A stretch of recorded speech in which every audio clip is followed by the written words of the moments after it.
dear. How's that looking? Welcome back to Walsall Fan TV. We didn't expect to be doing a live stream tonight, but as you've probably heard,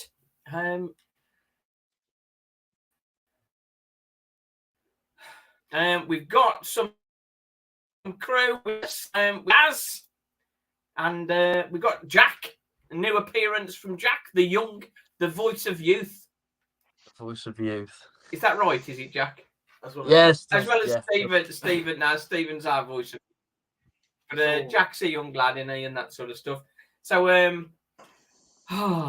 so I don't think anybody was surprised, really, given the recent results. But I think when we discussed, there we go. Oh, is that better? That works. If you like, yeah. Yeah. When we discussed it it's been a couple of months ago now, we were saying Mickey Flynn, keep him, give him time. And I think for me, until Saturday and the Crew defeat, I was still holding steady for keeping him in. When is it you crossed over, Lee? Not Lee. Daz, sorry. Simon, I hadn't completely crossed over, to be honest with you. I'm one of the deniers, I guess. But I think stability was really key for us.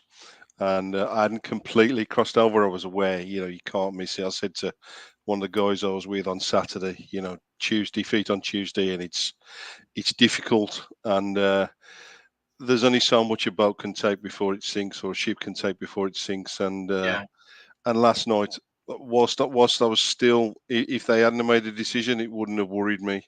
Yeah. Last night, in every sense, was a sacking performance and a sacking result. Yeah, it was a bit of a scunthorpe, wasn't it? Yep. We're not going to talk about performances. It was difficult. It was difficult, wasn't it? Jack, when did you cross over?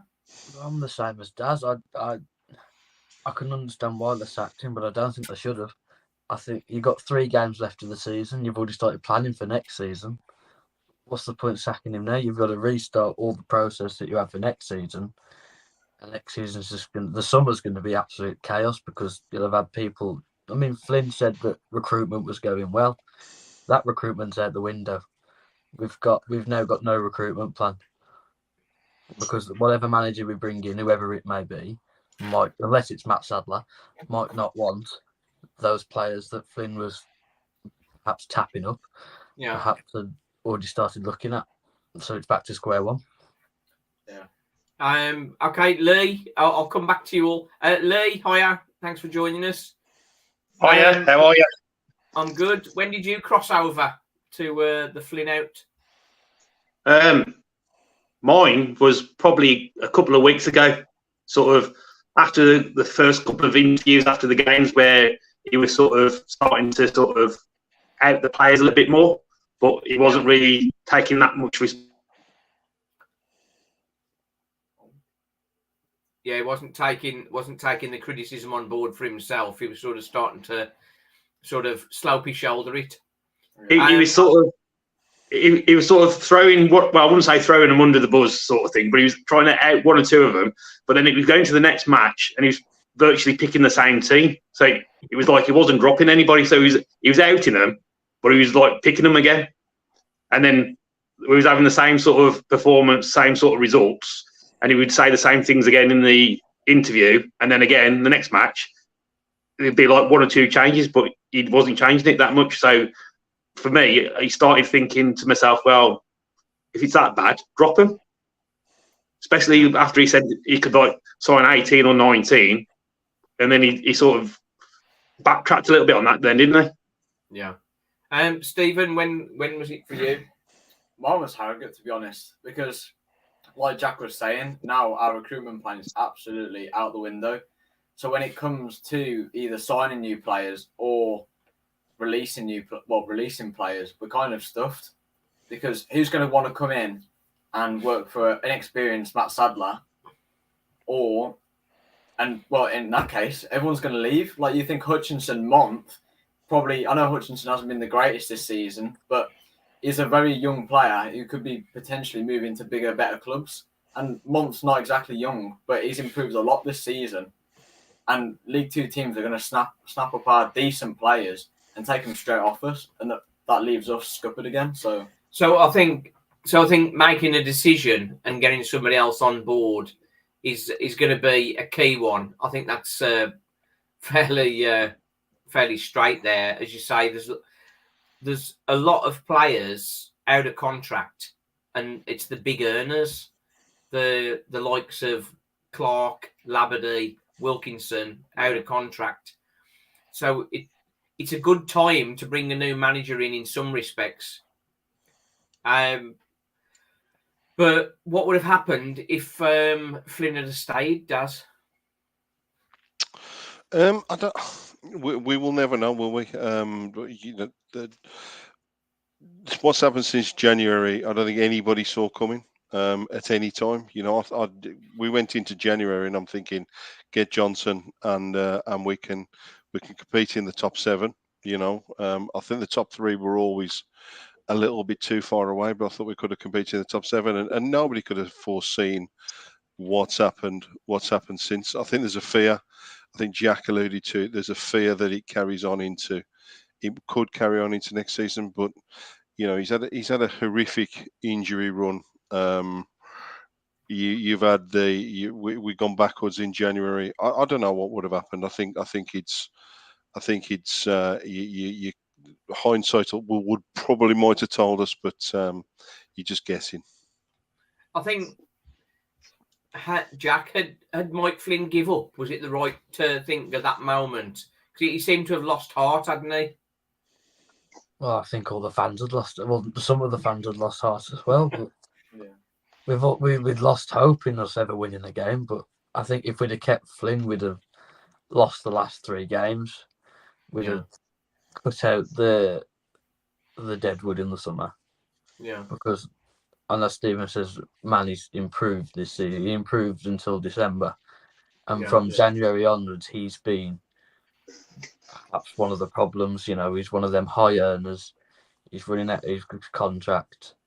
Maybe his attitude's not quite right. He's affecting other players like Hayden White as well. He's, he's like vice captain, influential player. And as Flynn told him, he's not going to be around next season. He might be around next season now that Flynn's not here. I just think if we'd have kept Flynn, we might have seen a steady progression. And I don't think Flynn had lost heart completely. I think he'd lost heart in some of the players, but I don't think he'd lost heart in us as a club, us as fans, because we backed him basically until Crew. And the chant started, sacks in the morning. Yeah. Lee, what do you think? What would have happened if Flynn had stayed? Well, I've listened again to his full interview that he gave after the match, what he did with WM last night. And if you actually listen to what he was saying, and you take away sort of the emotional bit where he said, I've sort of fallen in love with the club and the kids love it and my wife loves it. It was the bit where he said about Trivella, what Trivella have got planned, and he wanted to be a part of that. So obviously, like Jack's already mentioned, they've probably been started their planning for the recruitment over the summer and probably seen what sort of funds he's got available and other things that Trivella are going to try and start bringing in over the next sort of 12, 18 months. And that's probably what really excited him. But I'm guessing it'd be nice to find out if we could eventually, if Trivella had set Flynn a certain target for this season, whether it was like a certain league position or the number of points on the board or what.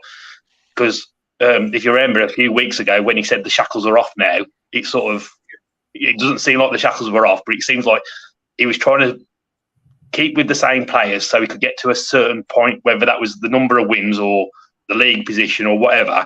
And then he could have gone, right, I've got to where Trivella have set me. Now I can start planning for next season properly. Yeah. So I think he was sort of caught between them two.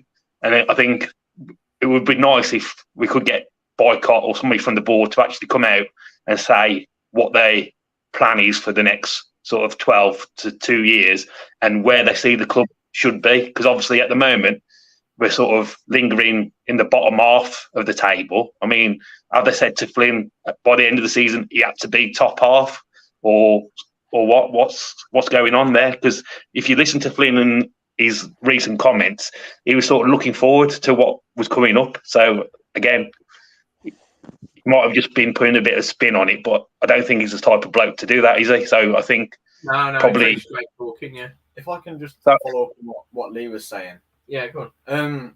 I think, as you mentioned, him having like certain goals with Travella, I think that's the reason why when DJ left and Bennett left, we sort of went more defensive, because he knew that we got the points that we needed at least until January, and then once those two left, maybe that just scuppered up like his ideas and his ideology of what wanted to happen to reach those goals, and then he just didn't want to lose the points. So bringing in like Matt and Stevens were there to hopefully boost our score and put us up the table a bit higher. But as we've said before, like all the injuries which have happened have kind of like messed over Flynn's idea. And I think maybe him just going defensive from January till now is probably just him trying to keep his job. Because as you've said, him being really invested in what Travella are doing, he probably just wants to defend, so he doesn't lose the interest or the like his point on the future for us. So yeah, I think the last few games, I think Lee sort of commented on it before. The body language of Flynn showed that he sort of run out of ideas, I think. Yeah. I think well, he said the other night, didn't he, that he tried everything with this set of players and it just wasn't working. But I think I don't know whether we should go into specifics for players, but I mean, we still can. But for me, Douglas James Taylor, for minutes on the pitch next to DJ, is the most prolific player we've had this season. We're playing Matt, Wilkinson, Stevens, all not particularly fit. Wilkinson and Stevens obviously coming off ACLs. Matt not had a lot of game time at Forest Green, and then had the shoulder injury. Then you've got Andy Williams, who's 36, and his race has pretty much run. So you've got all of those players who are not particularly energetic players, and you've got Douglas James Taylor and Knowles. Douglas James Taylor, an out-and-out centre forward, and he's not even on the bench. Because he wasn't playing, he went back to Stoke, playing in their under-23s and scoring for them. And he didn't get a sniff. So, like, I think when Flynn has said, and when Flynn has said, all the injuries I'm dealing with, I'm playing players who are not fully fit, and he's got somebody like that on the bench. Like, I'm not saying he would have ripped the division up, but he needed a chance. He should have been in. Yeah. He should have been in there with a chance. I think Simon. I think we've said before in the past as well. Sort of, if you look at the actual structure of the club, we haven't got like a reserves team or a 123 team anymore. So he's had to manage players coming back from injury and try and give them game time or have like the odd game behind closed doors. You think if we had like a reserves team or a 123s team, some of them coming back from injury would have had more opportunity to play in games to get their match fitness. So I think there's a question over the structure of the club, and I think it's not just down to Flynn, because I think he's probably done the best he can do with the cards he's been dealt with, and then you've got to start looking at people higher up in the board, because I think, is this going to be sort of our 9th manager in 8 years or something? And it's sort of, are we going to be in 12 months' time, we're going to be doing the same process?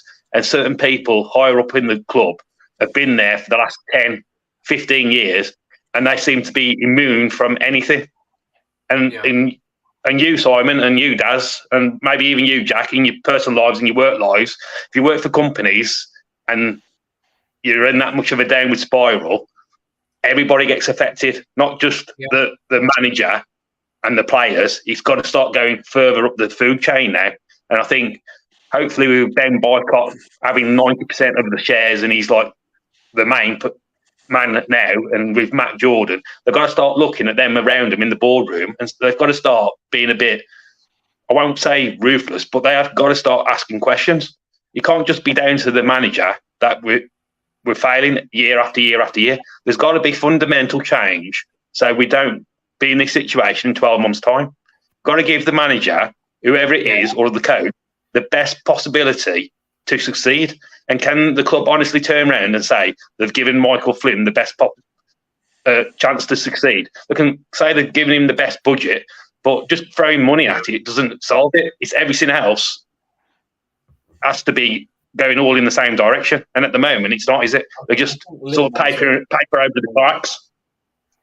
Yeah, I think Lee, you've hit it nail on the head there, to be honest. Because if you think, as you just said, all the managers are coming in and out, and we've had experienced managers. I mean, like, we know he wasn't our favourite, but we had Darryl Clark, Michael Flynn, another experienced manager, and they've just came in and gone straight out. And it's probably because of higher ups, the board. So having like an under-23s plan to actually get our players fit is probably a way to go. Okay.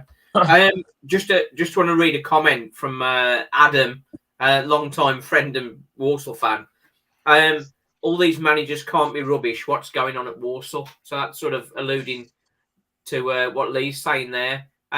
Jack, what's your thoughts on that? Is it deeper than just the managers? Yeah.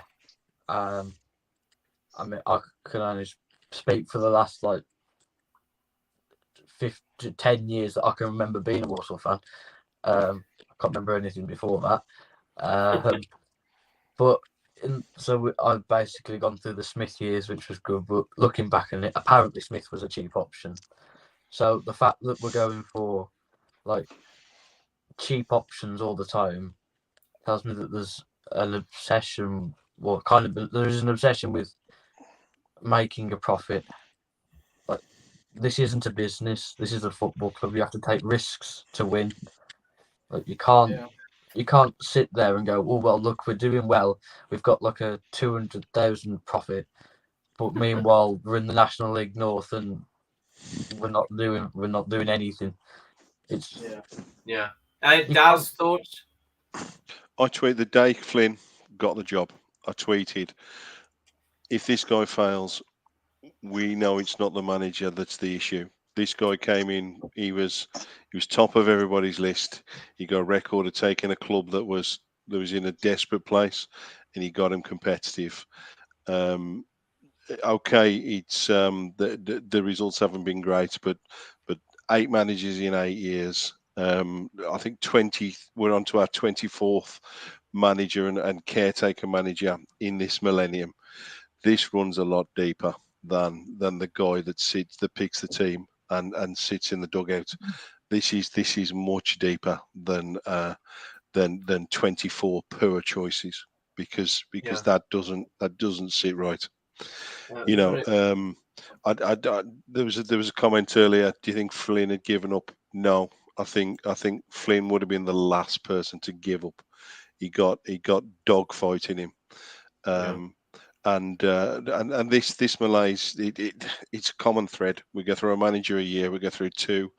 We go through 2 transfer windows per manager.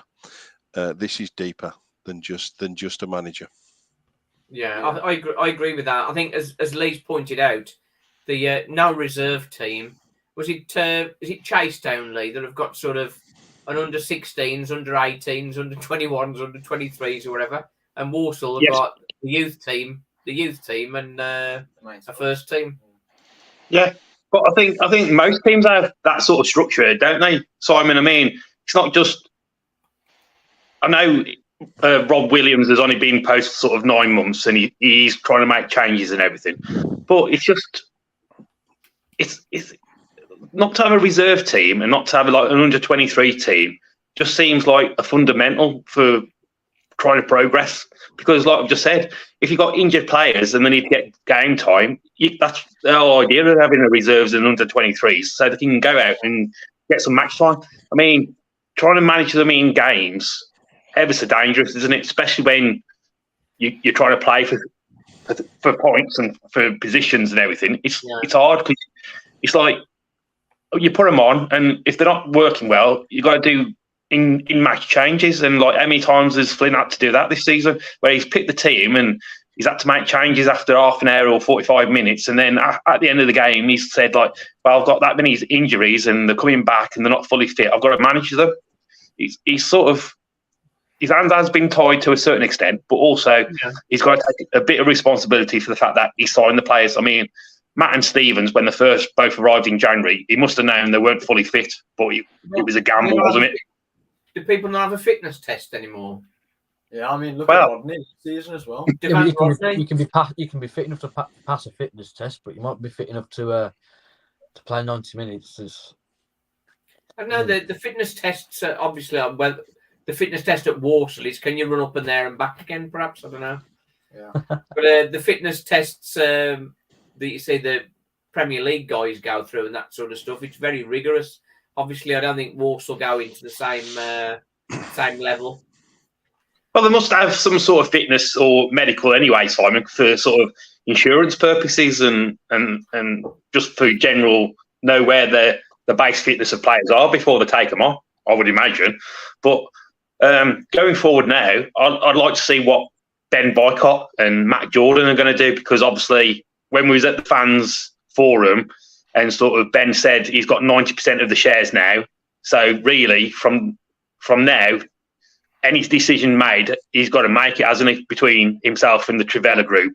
And it's going forward now, if anything sort of goes wrong, it's going to be at Ben Boycott's door. So it'll be interesting to see how he handles this now and how the process sort of goes from today onwards. But it'll be interesting to see if sometime this week or next week, if he comes out and has a little bit of a press release or say something, because it's all a little bit up in the air, isn't it, at the moment? We don't really know what they want to do.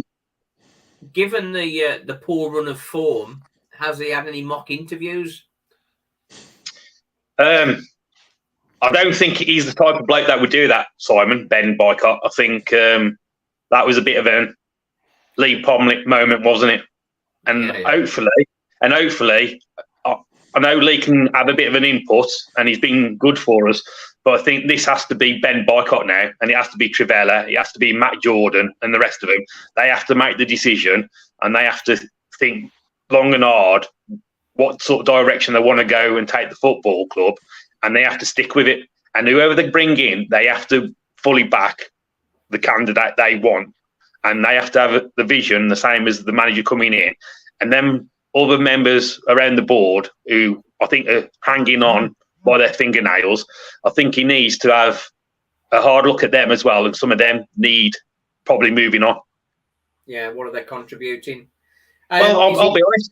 I'll be honest with you. I don't see what Stephen Gamble and Mole do now. I know sort of Mole tends to look after the corporate side and the match day stuff, and Gamble gets a little bit more involved in the management of the players' contracts and signings and everything. But as we can see, over the last 15 years, they haven't exactly set the world alight, have they? And over that time, we've steadily gone downwards, and them two have been constants. I don't know another business where them two would have survived. At least one of them should have gone by now, if not both. And I guess how Ben looks at it, and he has that bit of a moment where he thinks, right, I'm going to restructure the club from top to bottom. So is that the time? Is it, Darren, do you think it's time for director of football to return? Obviously not Jamie Fullerton. Well, in all honesty, I know I'm just cutting in real quick, but I think having Michael Flynn as a managing director might actually be a good idea, because he's got the connections, he's got he knows the recruitment policy. All you need is a little bit of an experienced manager, maybe an inexperienced manager like Matt Taylor, maybe. Yeah, but that seems to that might build, but that's only my thing. Okay. I was really pleased when we took a director of football, and we got the wrong one, and it was the right thing to part company, but the wrong thing to lose the role. Gave Flynn too much power. in my opinion. Yeah. I think there is, if you want long-term growth, managers are always going to think short-term. If you want to know where your scouting is, you want to know where the youth system is, you want to know where your reserve team is going to play. That's what a director of football should be looking after. Yeah. Let the manager worry about the short-term results today and tomorrow. A director of football, we talked about signing players who were injured. This is not a one-year phenomenon. We signed Devante Rodney last year with a director of football, for what it's worth, and he was out for a month before we even signed him as well. So we can't really park the signing injured players at Flynn's door because he wasn't there when we signed Rodney. So we got form for that. But I think the director of football is probably a role that we need. You can see it doesn't. I mean, Clark's obviously fell out at Paul Val with his, given the tweets that have gone on this week. So it doesn't always run seamlessly. But if you want to think long term in a football club, I think you need one. Yeah, I agree. Jack? I think in this day and age, you need a director of football. I think there's only a few clubs that in England that don't really do it very well, and we're one of them. I can name one at the very top in Man United, but two clubs that in different aspects are failing. It just shows that if you're behind the curve, then you get left behind. And even though we had a director of football, he got some things right. He got many things wrong, I think. But with their director of football, manager, it doesn't hide the fact that for consecutive multiple years now, we cannot do January correctly. So no. It seems to be our biggest flaw as a club, and we've got a lot from. Well, as we say, with cannot do January.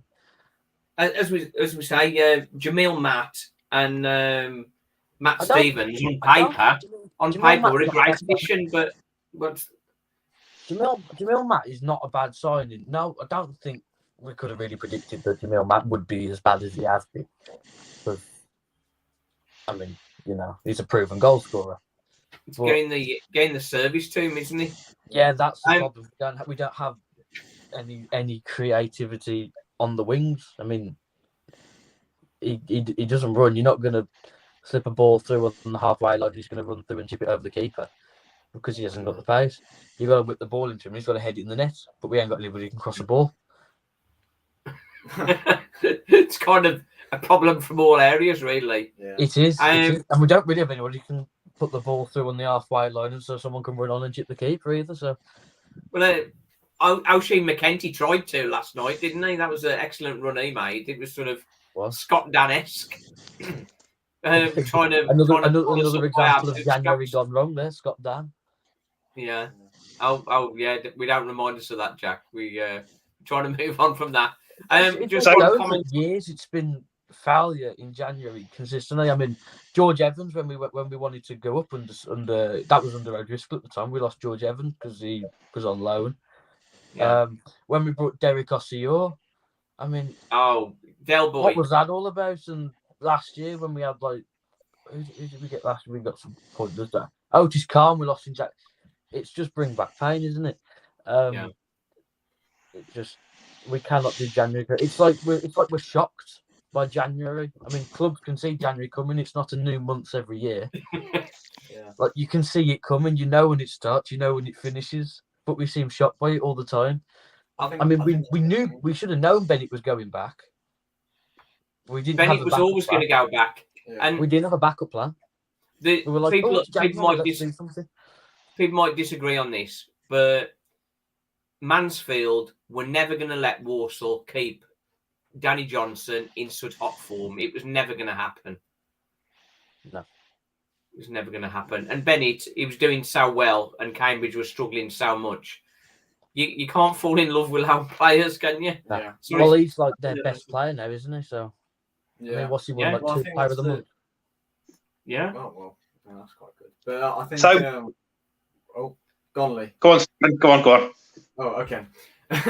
Well, I think what Jack's been saying, January, I think is a massive shock to us because we see all these other clubs around. We've got to bring somebody else to compete, and I think that's where we've been tripped up. And because of recent, well, not this season, but last season, we had to get rid of players because we couldn't afford it. But I think really January, I think just because so many players, so many clubs, are buying around us, we kind of get a bit scared. So we go buy as well, but we just turn out buying the wrong people. Yeah, like the Songo, bringing Songo in was a gut reaction to Kinsella getting injured when we'd already got enough CDMs to fill the whole team pretty much. Yeah. So that was like another waste of money. 2020. So going forward, Simon, do you think, obviously Matt Sadler's got to the end of the season, do you think there's any scope in him staying on, or do you think that's just a non-starter? I think that's a non-starter. Does anybody disagree with that? I'm only suggesting that because if he sort of was like to stay on and be the head coach, it'll be an ideal time for Trivella to then go down the director of football route, because you could just have Matt Sadler purely coaching and setting up the first team. Obviously, you need another backroom staff with him, with other coaches coming in, and then you could get a more experienced football brain as your director of football who goes and does all the recruitment, and just get Matt Sadler just purely coaching. I think we need to see what these 3 games bring us, to be fair, firstly. Well, let's see what squad he pulls up and what he does first. I'm just saying that because I think Matt Sadler's got a lot of good points of being a coach, and I think he's going to be a good coach in the coming years. But is it too soon for him? Would he want the job? I think it's a director manager, definitely. I think it's a huge risk to go with a rookie manager. We've got one win since New Year's Day, or the second. It's a huge risk to go with a rookie manager. I think you need somebody with some experience and nous. I get what you say about Sadler, but and I don't have a problem with him. But he's been part of Taylor's setup. He's now been part of Flynn's setup, and both of them ended in tears. Just one thing, we haven't had a managerial change in the first half of the season since Dean Smith left.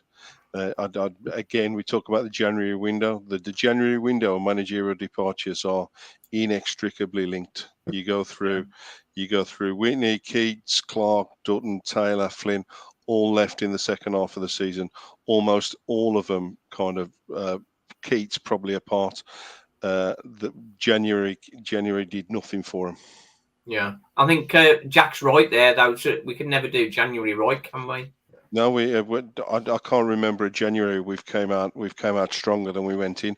Even the legendary shutters coming down in 2016 when we managed to hang on to Bradshaw, Henry Sawyers. Everybody else around us improved, and we stood still. We were celebrating standing still while everybody else around us improved. I can't remember a single January we come out stronger. No. And I think quoting Adam again, whenever we're having a decent season, he always says to me, we can judge how we're going to do by what we do in January. and that's sort of falling apart every single time, isn't it? Thinking back to the director of football with Jamie Fullerton, Matt Taylor and the Ghost, Incidentally, I've been talking to or having dialogue with Matt Taylor, trying to get him on the channel, but he's sort of holding off at the minute. Which we don't blame him. We don't blame him. But the director of football guiding a young manager is a good way to go. And Neil and McDonald, the Ghost, should have been guiding him, and he just didn't. So people got their own sort of own areas they want to sort of exploit, haven't they? Like McDonald as a coach behind Matt Taylor. He clearly wanted the front man job. And Jamie Fullerton didn't have the... Well, he didn't support him and develop the manager, which is what he was supposed to have done. Yeah. I'm just going to put a quick comment on. Yeah, go on. This one. Any guess? It's a bit outside of everything which we've been talking about, but what's everyone thinking? Because I think we're definitely going to see some new faces, which we haven't seen for a long time, and a lot of players in different positions. I think Mayer might play. Yeah, I think the key that I suppose will come out on Saturday is the players that have been playing, how well they perform. Because sometimes players give up on a manager, don't they? And they're maybe not intentionally, but they lose the fight for the manager. Yeah. And that could change. That could change it. Yeah. But we talk about teams and players and that sort of stuff. I've said this on the channel already. Labadie, 32, 33 or wherever he is, out of contract in the summer, coming back from an ACL, obviously not fit. When he is fit as a CDM, he doesn't contribute anything going forward. What was the mentality in giving him minutes? It just didn't make any sense. What's that, Jack? Put him in the shop window. Flynn doing a service to an old servant from Newport, trying to get him a new club. Yeah, well, yeah. I don't think he's. I think he impressed himself. He better off dressing the window, I think. I mean, we'll never know, Simon, but perhaps things happened behind the scenes where Flynn thought, I'm just going to go with the people and the players I know best, be safe, like Jack said earlier, and get through to the end of the season, and then I can have a clear out and have a reset and go again.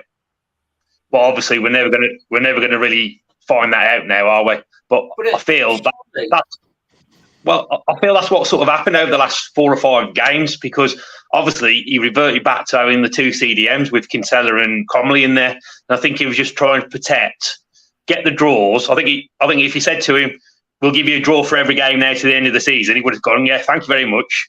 Yeah, end the season. Yeah, he would have. That's the problem with him. Just finally on Labadie, he was never going to give Labadie a contract for next season, surely. Well, hopefully not. Well, maybe that's what they sacked him. So what was the point? What was the point? I think it'd be out of order to give Labadie another contract, to be fair. Especially when we know we've got talent which we can bring in from our own club. And you got Jack Earing, of course. Yeah. He is injury prone, but he's a CDM who can attack and go forward. He's the man who can do both roles. Yeah, that's it. So and that's what you need. When he does come back in, I think if Michael Flynn was still here, it would have fitted that centre mid role perfectly. But now that Flynn's gone, everything's going to change around. I think he'd have played Earing, Comley and Kinsella. If he did that, that's like suicide, that is. That's like asking for a defeat. I mean, well. Oh, dear. So who do we think is going to come in there? Who's everybody thinking they would like to see? Or well, I think not wishing to spoil things. I want to just hold off on that at the minute. I think just thinking for timing wise, I'm going to do that tomorrow. Look at sort of potential managers. Gabriel Sutton is very knowledgeable on League 2, so we're going to get him on tomorrow and going to have a look at that. But what kind of manager would we like? And obviously the answer is one that gets us promoted, but I don't mean that. An experienced head who can attract players. I think that's what we need. What's your description? If we were to write our dream manager, our quote, request for quote for our new manager, what's the characteristics we want of a new manager? Darren? I wrote something down. That he's kind of alongside this. I think Trevella needs to understand, or the club, whether it's Trevella or the football club, whichever you want to use, need to understand what they want. I mean, it's easy to say we want to get promoted next year, or we want to get promoted in 2 years. But how are you going to do it? Rather than have the manager put the plan out, Trevella, for me, or need to map out what they're going to do, what the vision for what the manager is going to do, not just win games. There's things like develop footballers. There's things like bringing youth team players through, bringing whatever it is. But for me, Trivela need to understand exactly what they want before they go looking. They've got a bit of a window with a couple of weeks before the end of the season, and everybody goes away then. And for me, one of the keys is finding what we want and then finding somebody to fit what we want, rather than have somebody tell us what they want to do and try to fit them into what we do. And we've got it the wrong way around. Hi, Rob. We got Rob with us. We'll throw Rob straight in. Thanks for joining us, mate. So the requirements of a new manager. We have talked about sort of director of football and that sort of thing.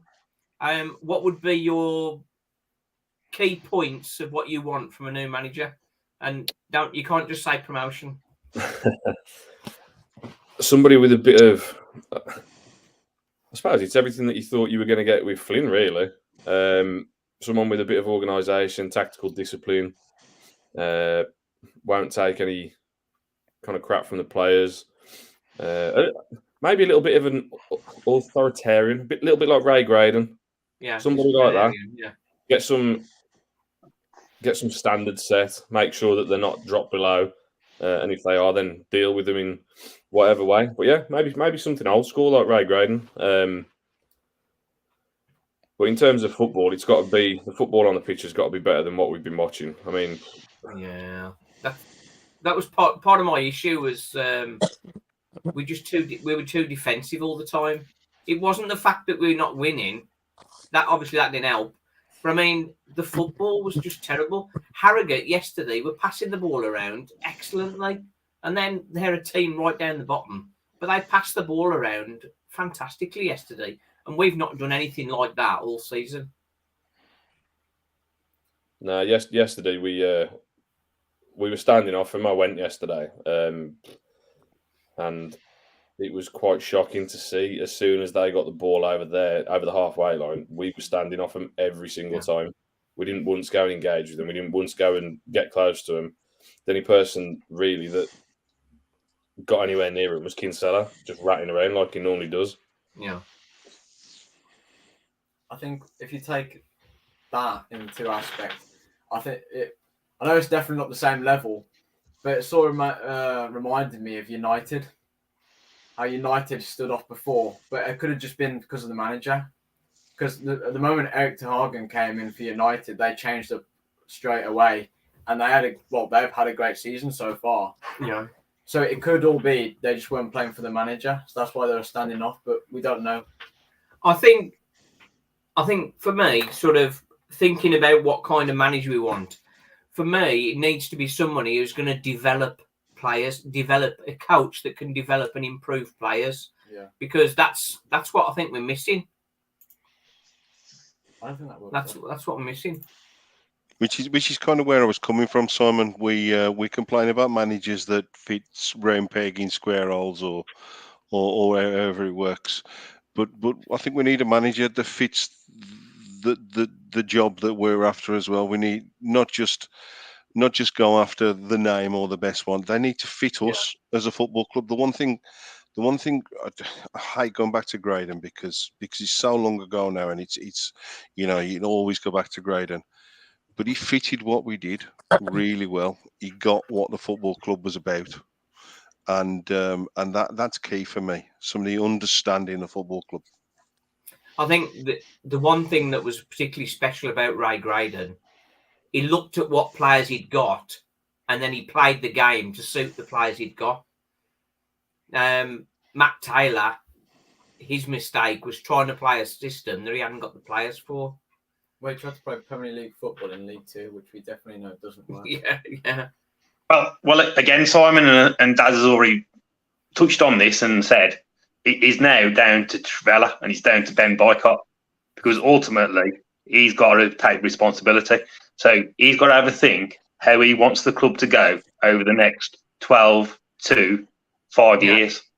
And like Daz said, if he wants the club to be a particular style, or he wants it run and they want to play attractive, expansive football, or they want to go down the youth, or they want to go down just buying players in, he has to decide that first. And then he has to go and get the manager or the coach that fits that. It's no good Ben Boycott going, I want to go down the youth way and develop our own players and bring them through. And then you go and get a manager who has got no inkling of doing that and he wants to go and spend money and bring players in. It is vitally important that Ben Boycott and Trivella take the time and really think what direction they want to take the football club. And then they go and get the right manager or the right type of coaches that fit that system, or else we will be having this conversation again in 12 months' time and we'll all be saying it hasn't worked out. Yeah. Ben Boycott is the most important person in this process in the next 4 weeks.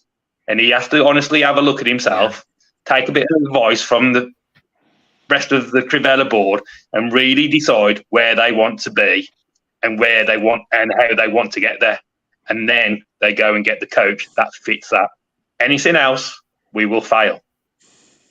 I think relating to what Jack said earlier with Trivella, I think I forgot what I was going to say, but that's great. That's live TV. Yeah. No, Trivella are a massive part in it, and I think they definitely need to take a bigger grasp on like the management aspect because. Oh, there we go. Because Trivella are a business, and that's what I was trying to get to. But Trivella are a business, and investing into a football club, they should sure know that it's not an area where you get a lot of money from. It's usually a lot of giving into and not much return. That's it. So what they've talked about developing the community and developing the club, and it was the growth that they were talking about. And what they were looking for from Mike Flynn was progression. And I think that's ultimately the reason he went, because the progression was just not there. On the channel, I've had some comments from Newport fans. And to be honest, it was that sort of crossed me over, really. Because in my mind, I was thinking Mike Flynn was going to sort the defence out in year one, sort the attack out in year two. And then when I started hearing some of the comments and reading some of the comments from Exiles and some of the other Newport fans, I realised that Mike Flynn's way was that defensive, dour, trying to grab a goal sort of routine. But as we say... Sorry, Simon, but on that, Simon, don't forget, Ben Boycott did not put Flynn in charge of this football club. No. It was not Ben Boycott's decision. Well, as you say, it's his decision now, isn't it? It's his that's decision. What I mean. So we can have a guess and we can suggest different coaches, different managers to come in. My point now is he seriously needs to have a think and which direction and how he wants the club to play in the next 12, 3 years, 5 years. And if he wants to stick to a certain style or a certain direction he wants to take the club, he has to then go and get the coaches and the managers that fit that system. It's no good in thinking of doing attack style football, whatever style of football, or whatever way he wants to go with the club, and then go and get a manager that is totally different to that philosophy. He's got to really get this set in stone and really think the way he wants the direction of the football club to go. And then they need to go and get the managers and the coaches that fit that system. Yeah. As you see on there, the Griffoy comment, Ben Boycott was part of the decision to bring in Mike Flynn, or that's what we were told anyway. Whether that was the right answer or not, I don't know. They've bought a club in decline, says David. David's well involved with the club. Letting the board continue in this manner will result in the disaster. They need to intervene. What do you reckon of that? Well, I've said it before. I think it's a great opportunity now for Ben Boycott and Trivella to really have a good look at the club from top to bottom. I mean, is it Wesley that will come in as director of football, you reckon, then? Who, sorry? Wesley, is it the Trivella guy?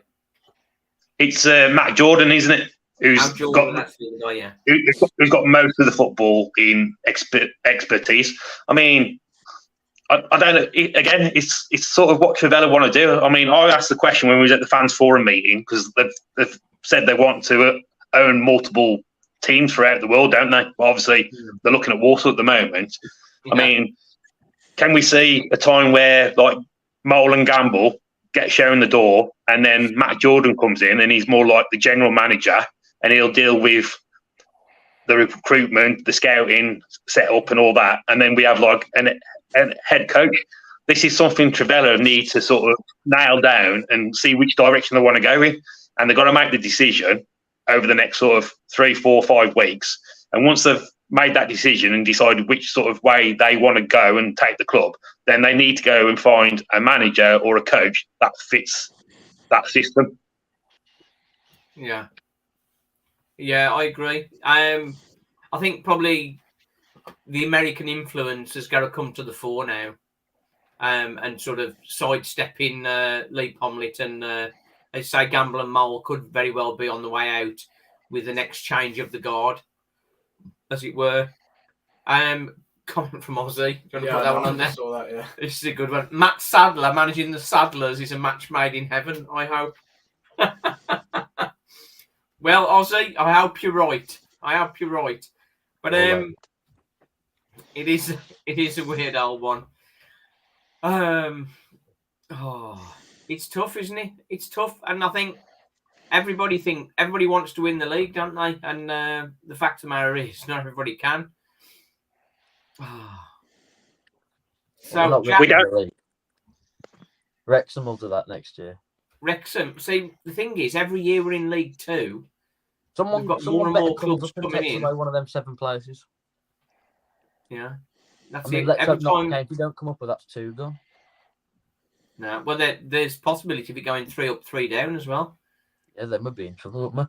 I had a thought this afternoon. I thought, what if Phil Parkinson leaves Wrexham next year and they get Darryl Clark and we've got to see him on Disney Plus? Could you imagine that?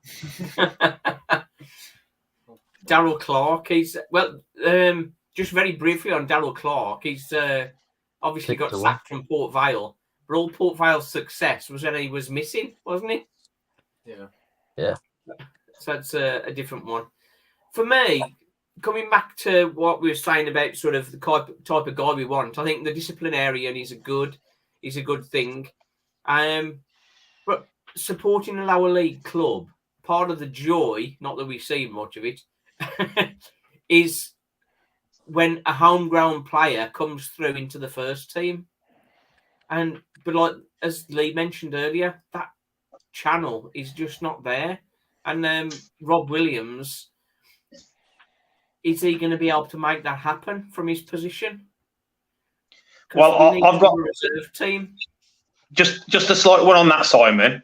If the club aren't going to sort of look at structuring the youth system a bit better, so there's more of a pathway through from, say, the 10-year-olds to eventually go to the first team, then I think that there'll come a point where what's the point of us having a youth team? You might as well scrap it, and the money you spend on it each year, you just add it into the first team budget. Because at the moment, you have a look at, like, I know Ram sort of made a step up, but apart from Ram, who else in that youth team looks close to even troubling the first team or even getting anywhere close to the first team?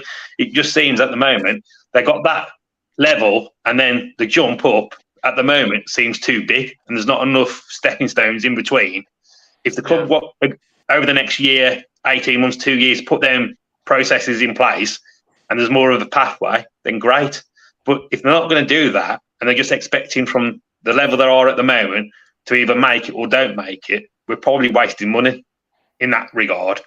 And you might as well just use that money for the first team instead. The thing is, like it's been said of Ronan Mayer, that we should have sent him on loan. But I mean, there ain't many places you can send a player when you're in League Two.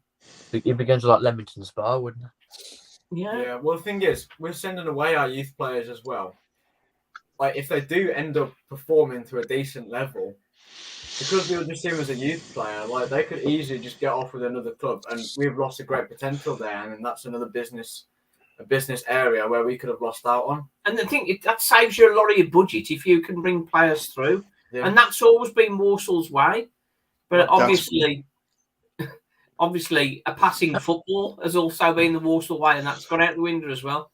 That's one of the consequences of being in League Two, losing your League One status. You used to get, George Evans was mentioned earlier, you used to get players who'd been on loan somewhere. It was the second loan, it was the move on, or their third loan when they came to Walsall, so they were a bit more ready. We're getting first loans and we're getting raw players now. I mean, Liam Bennett, the thought any time in the last 30 years that Cambridge were developing their players at Walsall would have been laughable until this year. It really bothered me when we signed somebody from Cambridge. He's a great player, but Walsall developing players for Cambridge is ridiculous when you think about it. That's not disrespect. It sounds really disrespectful for Cambridge. I don't mean it that way. But you know, that's what our loss of League One status has done. You know, we're a lot further down the pecking order. I think that's definitely a big blow to us. I think having I guess you could say we're having a League Two build around us now. Having been out of League One for at least 3 years, has definitely had a massive effect on us. It's not gonna. So we'll have a club with history, but if that history is not going to progress and make a decent future for players who want to come in, we're not going to attract new players. And I think that's part of the downfall. Can you turn that round, Daz, without being in League One? I don't think so. I think the youth development is. I don't agree with Lee that. I don't think Lee actually said we should can it. I think Lee said if we don't do anything, we should can it. We shouldn't. We should. You know, the football club has existed for a long time on developing talent, and transfer fees these days it might not be the direct transfer from Walsall to wherever they go, but the second transfer, the sell-ons, that can revolutionise your football club. We missed out on Deeney. We were really, really unlucky. And to be fair, we probably would have wasted it if we'd have got it. But that we must develop players. Part of the reason we're where we are is because we can't develop players. You need play. You can hold on to players till they're 24 if you develop them, and you've got control of them, or at least you can get recompense up until they're 24. And we've lost control of all of that stuff. And it all goes hand in hand. It all goes hand in hand. You the more players you got coming through, the more chance you got of getting out of this league. That's it. And it's a great income stream, of course. If Rico Henry makes a transfer or plays for England or whatever, that's another big income. Otherwise, trying to pay off because he's popping off. So that's it. But I mean, other than Ronan Mayer and maybe Shay Willock and Marv. That's only 3 players that have got any chance of getting anywhere near the first team. They've pretty much released, as I understand it, they've pretty much released all the first year scholars. They've all been sent on the way, apart from Marv and Shay. So you've cleared the decks again. None of them are any good. Get rid of them all. The thing is, even if they're not good enough to progress, they may be good enough to sell off. And that's another business point as well, which probably would lie with the board of directors. But the problem is there when you're in League Two. Where are you selling them off to? Well, the thing is, that's the problem. Yeah, but if you look at non-league, look how much money is in that league. They might not be the great, but they'll take them and develop them. I mean, look at Wrexham. But the problem is they're attracting players from League One. Yeah, they ain't gonna bother about our rubbish Year One scholars. They'll be going for James Wilson up at Port Vale. Yeah, true. That's the thing, is it? The lower down the pecking order you are, you can't share them out anywhere, can you? No. And we got nowhere to send them. Leamington is not. He's not being productive. The amount of players have gone to Leamington and then been released is ridiculous. You know, Worcester Raiders. Yeah. Worcester Raiders. Shay Willock. He's doing well for him. He's not ready yet. Sounds like I think he's perhaps not ready for the first team. I don't know. Has anybody seen Shay play? Yeah, he played under Taylor, didn't he, for a couple of games? I was at Mansfield when he come on. Yeah. And he runs about. he didn't know, even it was like his debut or something. He run about, but you know, he was only like 17. Yeah. Thrown in at the deep end when we really needed a win, and he was on the tail was on the verge of the sack. I mean, it's a bit horrible to chuck a 17-year-old kid in there. I mean, I'm 17, and if I was given that possibility, I think I'd buckle. Yeah, I think people say, oh, he's playing in level 9 and that sort of stuff. A goal scorer is a goal scorer, in my opinion. Yeah, that's it. And obviously, the level does make a big difference, but he's a natural goal scorer, and he's unlike some other youngsters. He's a big, solid guy. He's not gonna. He's already playing in men's football, albeit level 9. But level 9, I can't imagine it being little delicate passes everywhere. It's all a very physical game, similar to League 2. So I don't think it'd be that far away. Well, in a way, he's our fittest striker, isn't he? Well, apart from, as I mentioned earlier, Douglas James Taylor, you could argue Douglas James Taylor might be a bit lightweight. But yeah, I think apart from Andy Williams, he's our fittest striker. Which is a scary thought, starting really? With a 17-year-old and a 36-year-old. But do we think we might get a bit of a comment from Ben Boycott before the weekend or next week, or do you think it'll be just? I reckon there'll be one tomorrow. I reckon he might put Pomlett out as the fall guy. But I was just going to say, Jack, who makes the statement? Because we think Ben Boycott's here this week. It might be both of them. Yeah, both. I think if they both make the statement, I think if you just put in Lee Pomlett out to make a statement, maybe that's the wrong thing. Yeah. It should be more Ben. Full guy. The full guy, as you say. I got to say, Jack, for 17, you are so impressively cynical. It kind of really, it really feels to me how cynical you are. It's absolutely brilliant. What Richard Grice comment? What players has Flynn improved since being at the club? Jack Aaron made him injured. Bang on.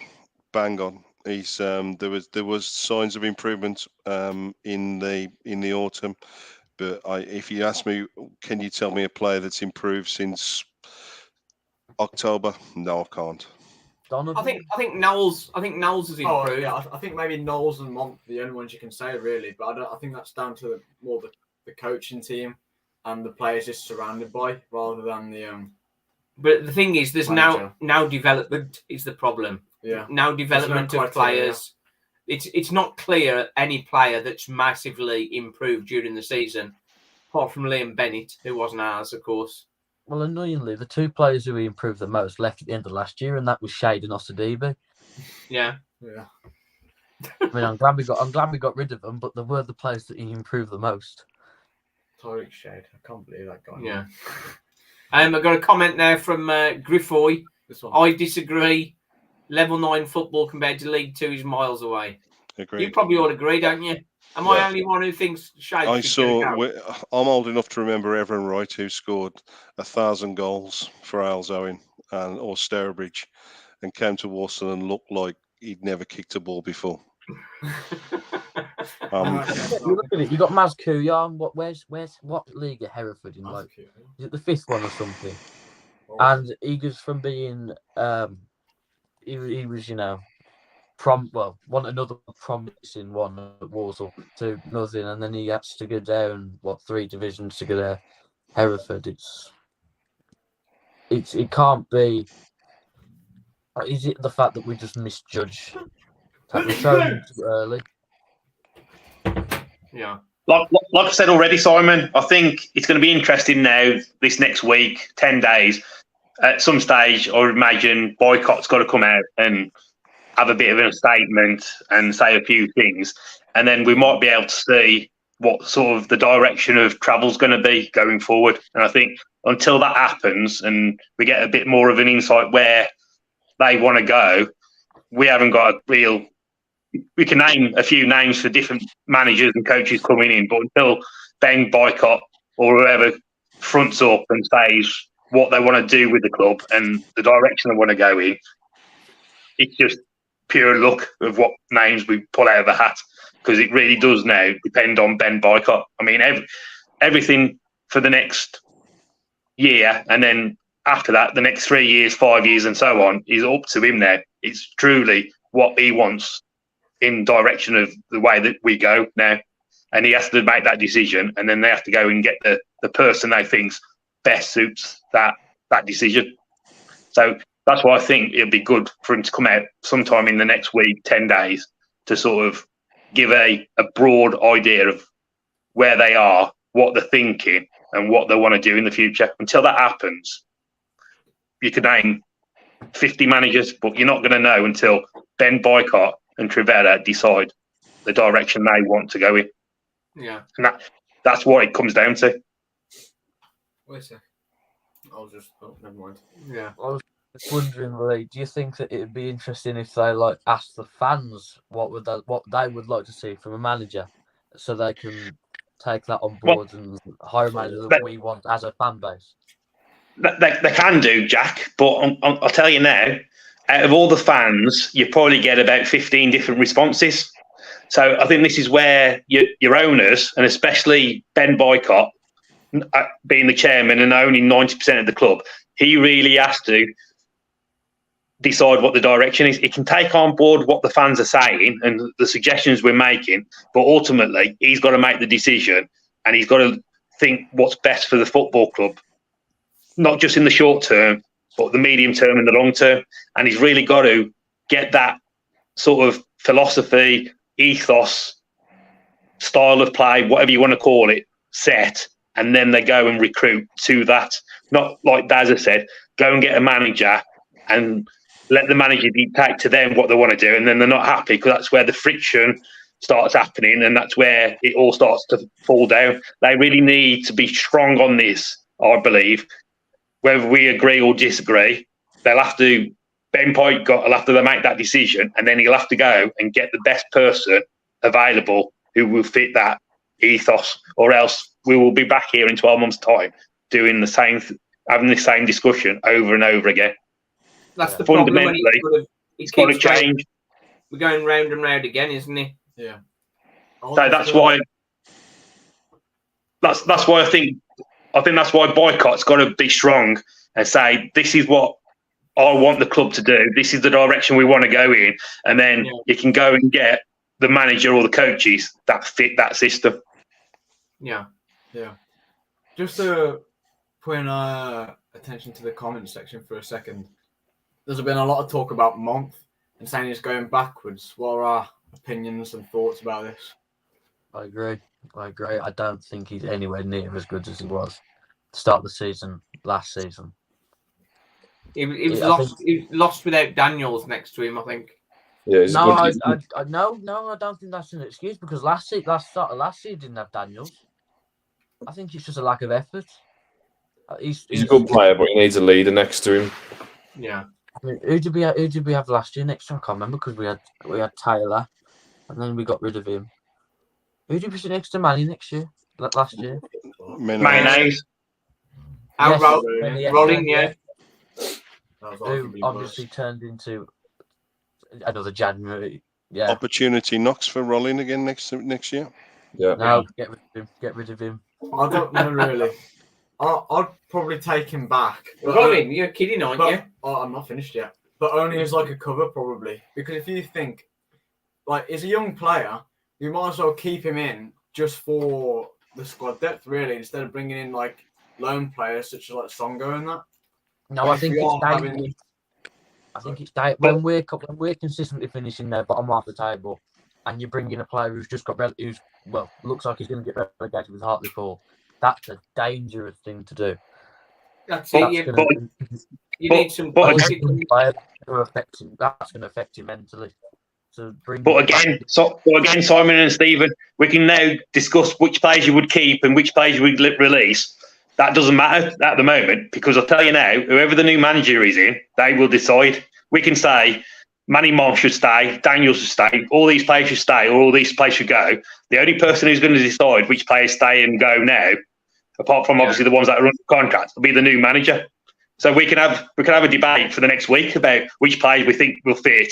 Again, it'll be whichever manager comes in and whichever style of play they want to go with. If the players don't fit it, they won't be here, will they?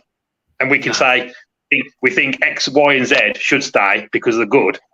The only person who'll know whether they're staying or not will be when the new manager or the new coach turns up and they decide.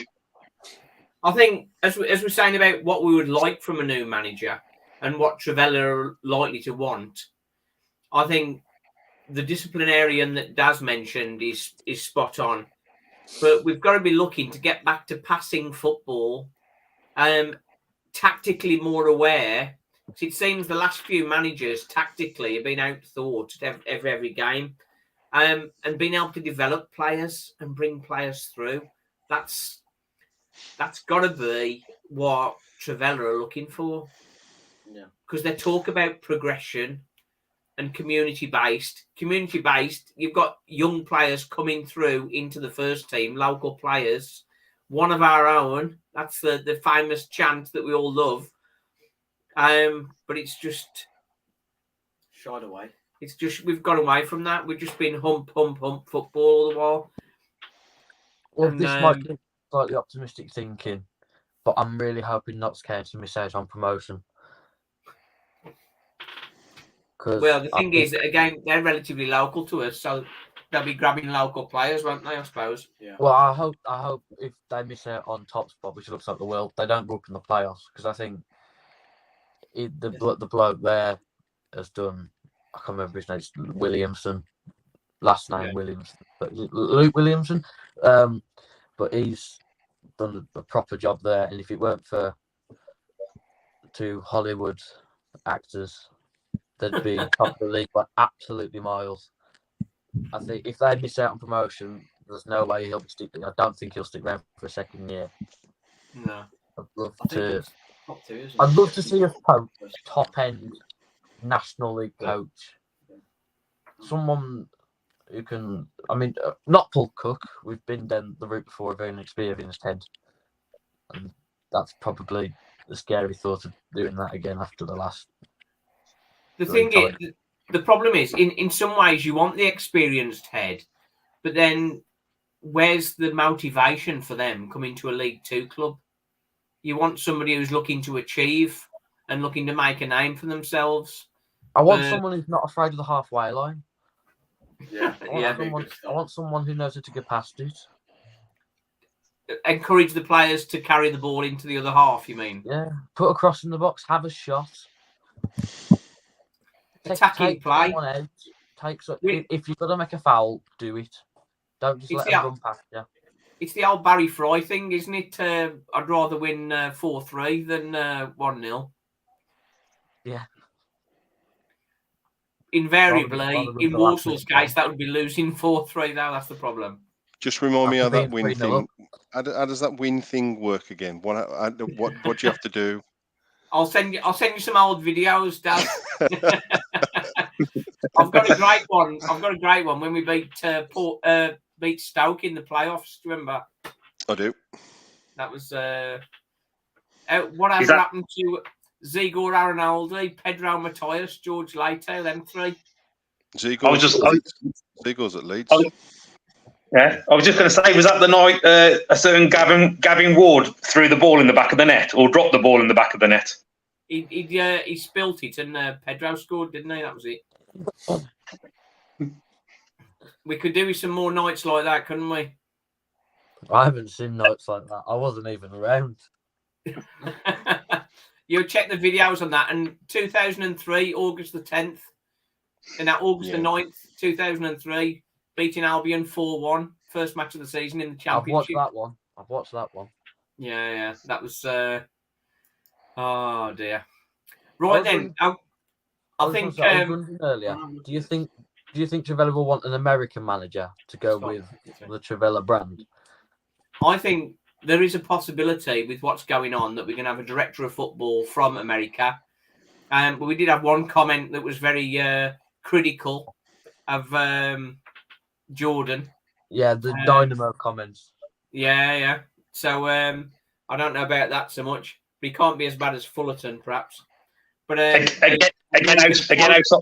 sorry, Simon. Again, with that comment, I know where people are coming from, but comparing sort of Walsall to Euston Dynamo and the sort of level they play at is totally different, I think.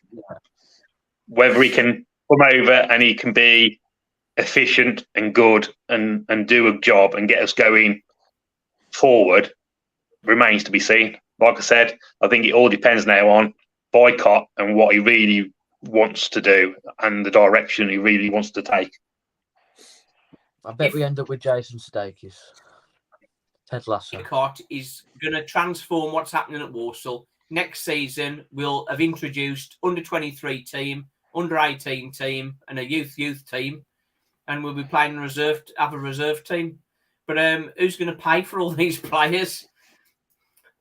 Also, that's why the Pepsi's now £3.20 and hot dogs are £5.80.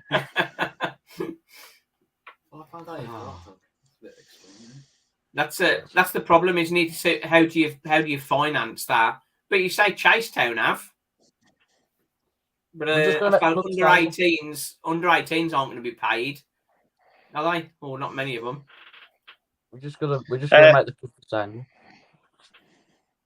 I don't know how they sort of pay their youth team and everything, Simon, at the level they're at, but they've got like a clear structure where they take young kids in, develop them, give them the opportunity to rise up and climb into the first team, and then sort of being semi-professional, they've got chances of rising up the pyramid, haven't they? But it's just the sheer fact that they've got a clear structure in place. So I think that's something Trevella need to have a look at over the next 12, 18 months. So it makes us more sustainable and better going forward. Like Daz has already said, it's always better to get your own players coming through. Cheap signings, aren't they? Yeah, cheap signings. We just need that pathway and everything else for them to.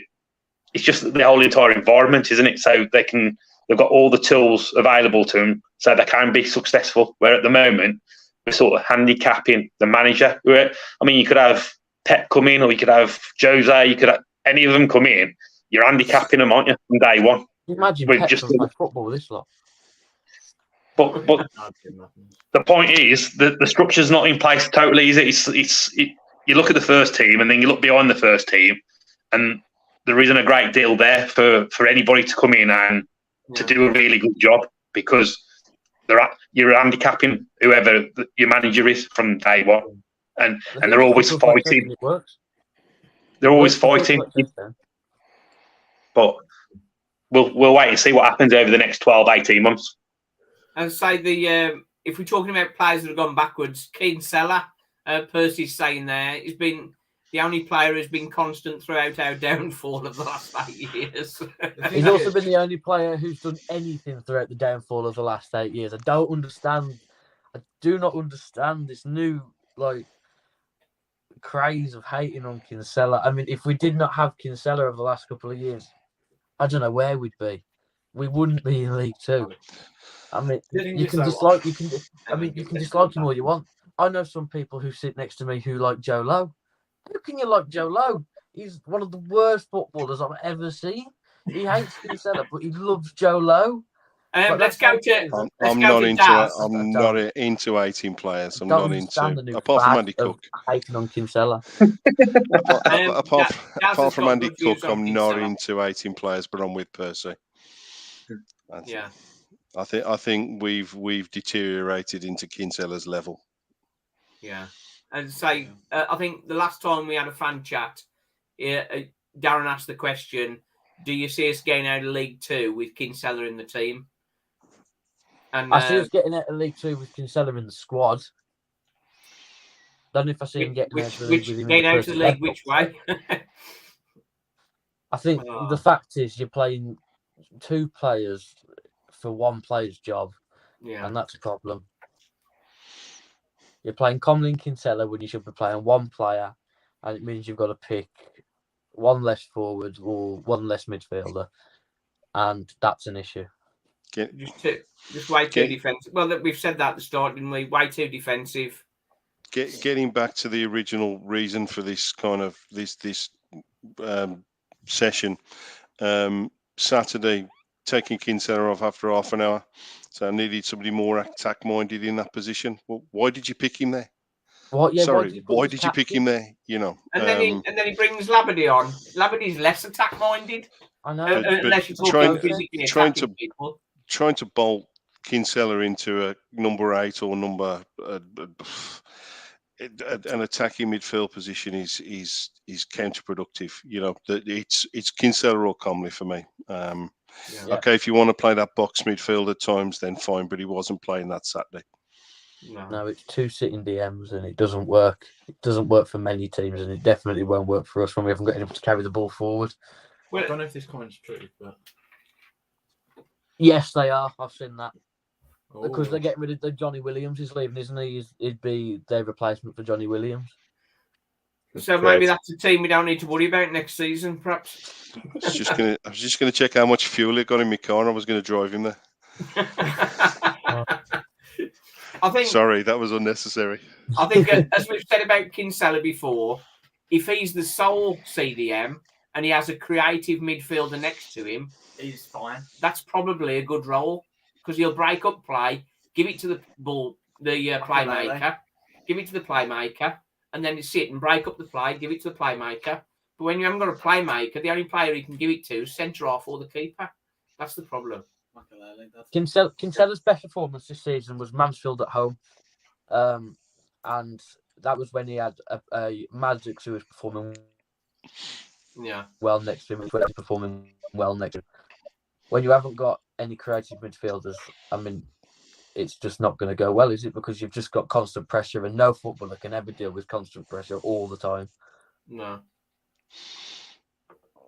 You just came up with the word "comseller." That's going to give me I've seen that before. I've seen that before on the comments on our comments before. Absolutely shuddered when I read that. Comley Kinsella, the lethal partnership, guaranteed to not create anything. But I think going back to what Jack was saying. Yeah, I forgot what I said. But what did you say again, Jack? Because I said that was it Kinsella's best performance was when he had a performing Maddox and a performing Hutch.